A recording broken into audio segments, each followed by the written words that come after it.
घटना की विभत्सता की थी, दोबारा दोहराना नहीं चाहूँगा, लेकिन ये भी एक संयोग है कि जिस दिन घटना घटी थी उस दिन उस रात में भी यहाँ विद्यार्थी परिषद की बैठक में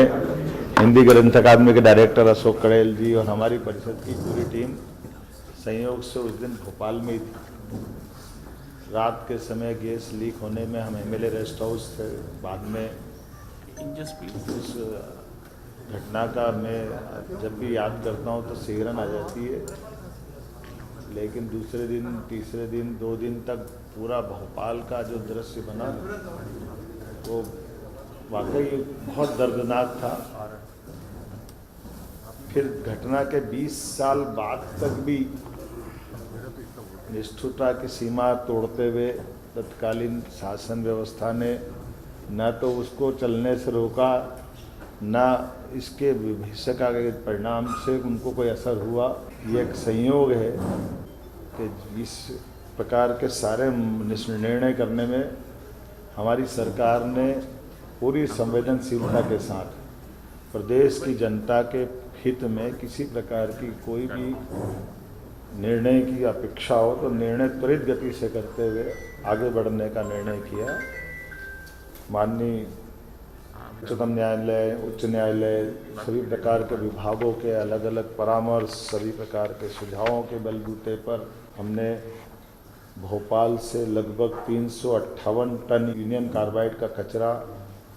जिसमें 60% से ज़्यादा स्थानीय मिट्टी है, लगभग 40% सेवन नेफ्थॉल और अन्य प्रकार के केमिकल से जुड़े अपशिष्ट हैं। सेवन नेफ्थॉल रेसिड्यूस मूलतः मिथाइल आइसोसाइनाइड और कीटनाशकों को बनाने में सह उत्पाद की भूमिका में रहता है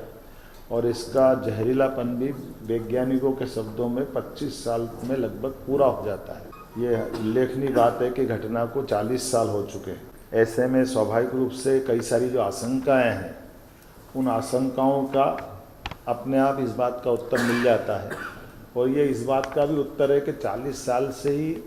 हम सब उस कचरे के साथ भोपाल में रहते आए। ऐसा नहीं कि कहीं से आ रहा है, भोपाल में ये कचरे के साथ ही सारे लोग रहते आए। तो इसलिए इस चीज़ को स्मरण में भी रखना है। इस कचरे के निपटान की प्रक्रिया में दुनिया में शायद ही इतना गहन परीक्षण किया होगा। भारत सरकार की विभिन्न संस्थाएं जैसे NEERI, national environment engineering research institute Nagpur, national geophysical research institute Hyderabad, IICT, Indian institute of chemical technology तथा केंद्रीय प्रदूषण नियंत्रण बोर्ड द्वारा समय समय पर किए गए अध्ययन, माननीय सर्वोच्च न्यायालय को प्रस्तुत किए गए सभी प्रतिवेदन, माननीय सर्वोच्च न्यायालय द्वारा भारत सरकार पर्यावरण मंत्रालय को मार्च 2000 में दिए गए निर्देश, जिस 2013 में केरल में ये कोच्चि के संस्थान में 10 टन यूनियन कार्बाइड के समान कचरे का परिवहन कर ये हम पीथमपुर में ला करके जला करके इसका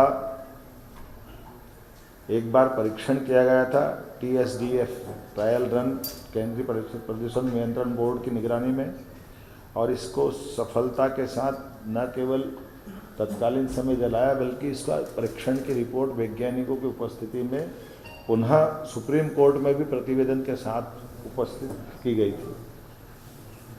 सर्वोच्च न्यायालय द्वारा प्रतिवेदन के निष्कर्षों के आधार पर 2014 अप्रैल में पुनः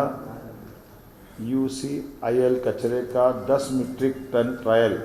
भारत सरकार पर्यावरण वन जलवायु परिवर्तन मंत्रालय नई दिल्ली के निगरानी में TSDF पीथमपुर में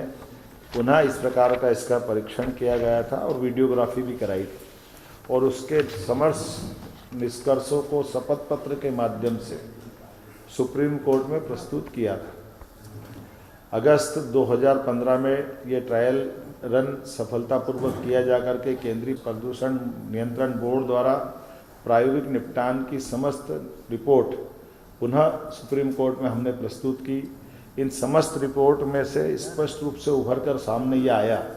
इस कचरे के निपटान से वातावरण में कोई किसी प्रकार का नुकसान स्पष्ट नहीं हुआ है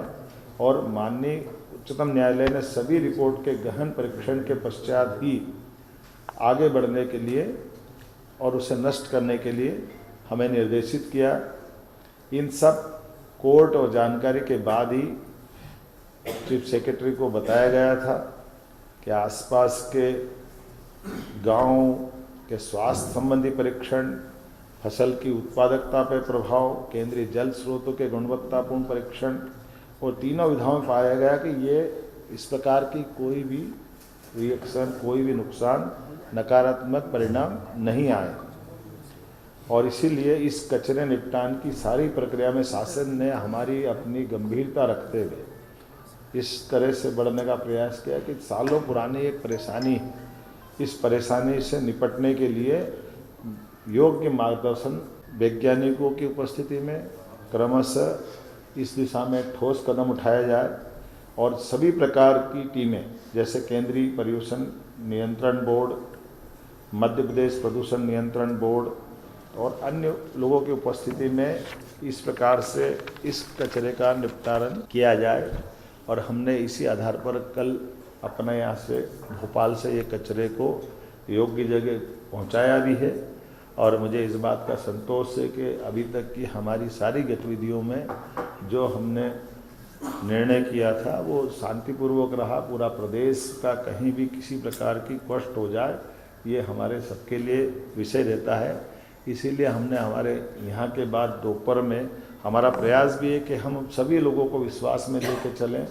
सभी लोगों को सारी जानकारी पारदर्शिता के साथ सामने रखें, लेकिन लंबे समय तक हमको अगर आगे बढ़ना तो गंभीरता के साथ बढ़ना और सभी जनप्रतिनिधियों को भी विश्वास में लें। इसलिए हमने प्रभारी मंत्री श्रीमान कैलाश विजयवर्गीय जी को कहा है कि वो धार में दोपहर में बैठक लेकर के 3 बजे इसके विस्तार से अपनी वहाँ के प्रतिनिधियों को भी विश्वास में लेकर के अपनी बात कहे और कुल मिलाकर के ये जो प्रक्रिया प्रारंभ होगी इस प्रक्रिया को पूरी एक तरह से पारदर्शिता के साथ समय सीमा में इसके संबंध में धीरे धीरे इसका एक टारगेट है, उस टारगेट पे लक्ष्य की प्राप्ति करें।